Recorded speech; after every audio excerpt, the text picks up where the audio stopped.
رکاوٹوں کو کم کیا جائے۔ اس سے ایک قوم کا تصور ابھرتا ہے۔ اکٹھے ہو کر بڑے بڑے بھونپو باجے بجا کر قومیں شور میں گم ہو جایا کرتی ہیں۔ آزادی کا مطلب افواہ، جھوٹ، شور شرابہ بنا دیا گیا ہے۔ اگر ہم تعلیم کے معاملے کو لیتے ہیں، ملک بھر میں تعلیمی ادارے عام ہو چکے، یہ سرمایہ کمانے کے لیے سرمایہ داروں کے مراکز ہیں۔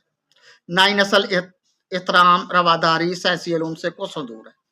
یہاں علم نہیں، مروزی سوالات کے انبار ہیں، جن میں رٹے رٹائے سلیبس کے رٹے رٹائے جوابات اور ڈگریوں کے انعامات۔